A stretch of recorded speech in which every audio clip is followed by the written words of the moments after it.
first open UrbanScape, you're going to see something like this.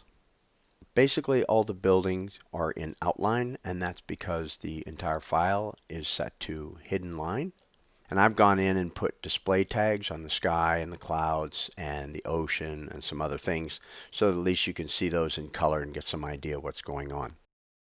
The reason for this is if you set this to constant shading or quick shading or especially garage shading,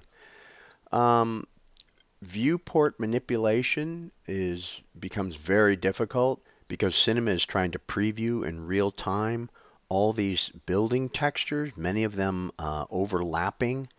So viewport navigation becomes nearly impossible. I've set it up this way so that viewport responsiveness is pretty good, okay? Even with all the buildings in the scene. And I'll show you some about that in a minute. And there's one other thing. If I hit Shift V and bring up the viewport settings, and I go down here, you can see I have transparency clicked off. And if you click that on, you can really see the clouds render much nicer. But you will pay a price with viewport responsiveness. So I'm going to click that off. So I'm going to go back into the UrbanScape building controls. And the first control up here you see is turn the city on and off. And of course, I have a note here. When you turn the city off, it will not render. Okay, so turn that back on. I also have that control out here in the viewport, which is kind of nice. Also, hide all building numbers. Right now, I have them hidden, so I'm going to reveal those. Takes a second. See that in the city center, there are 93 buildings. These are the main buildings, and they're all numbered. So if you want to go in and tweak them, you want to rotate them, make them taller or shorter, or whatever, you have some guide for finding that building.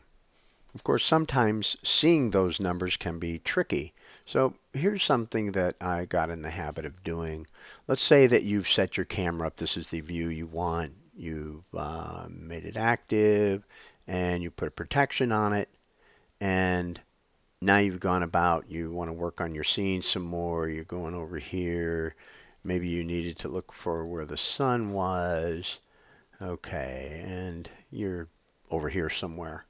And then you want to go back to your scene. You want to look at it. Okay. So now you want to see what this building is back here. And you turn your thing off. Well, now you're totally lost. You have no idea where that was. So you go back in here, create a new camera, and put it as a child of your main camera. Now if you click that, it's going to be in the same view as your main camera. Now you can just zoom in from there and see which building you want to look at, C8 or C2, whatever. Then you go back to your main building, and if you really get off on this one, it's pretty simple. You go in your coordinates, right-click these two arrows on position and rotation, and now you're back to your main view. Under the main building controls, if you roll this open, you'll see that you can turn any of these building groups off. Okay, and why is this helpful? Well, sometimes it makes it a little easier to navigate in the viewport. Okay, and a lot of times you don't need to see a lot of these buildings. Okay, maybe you're setting up your scene and really all you need are the outskirt buildings so you know where the edge is, okay, and your main buildings because you want to focus in on this, and you may not even need those. Okay, so now I just have two groups on. And so it just allows you to work a little easier. And when you turn building groups off in here, they will still render. So even if you turn all these groups off, you know, I don't know why you would, but if you did, they're still going to render. Okay? So I added a couple of controls to the global controls after I recorded this tutorial. And I wanted to just go over those real quick. First is the reflection sampling subdivision. I've got suggested 4 to 8. It's set by default to 4 normally. I have it set to 8. And what this controls is there's several buildings in here with roughness in the metal, in the reflective channel. And if you don't set this high enough, it can flicker and really look bad in animation. You don't notice it as much in stills, but it's still there. And then I put a little note. This is for the standard render only. So if you're using the standard renderer, then this will help to smooth out those metal reflections. If you're using physical, whether it's the adaptive or progressive, according to Maxon's information, this does not affect that. So it's only for the standard renderer. And I have this note about smaller numbers or shorter render times but rougher metal. Below that is city reflections in water.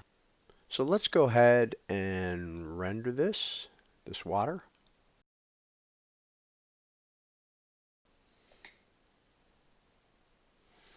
Okay, so by default, this is how the water will look. Okay, it reflects the sky a lot, reflects some of the buildings.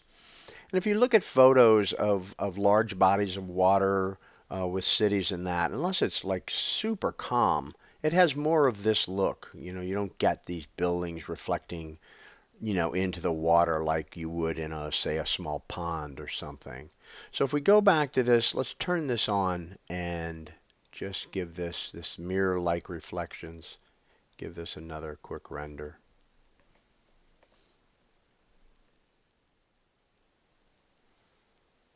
So now you can see that we've got the buildings reflecting pretty much completely. We've still got some nice little differentiations in the surface, but mostly everything's reflecting.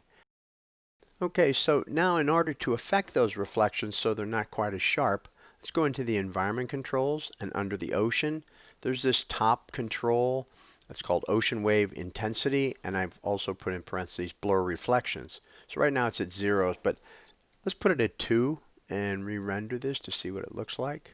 And of course I go over this again in the ocean tutorial as well.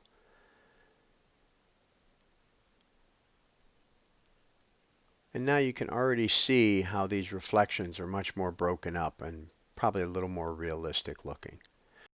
So those are just a couple of changes from the original controls.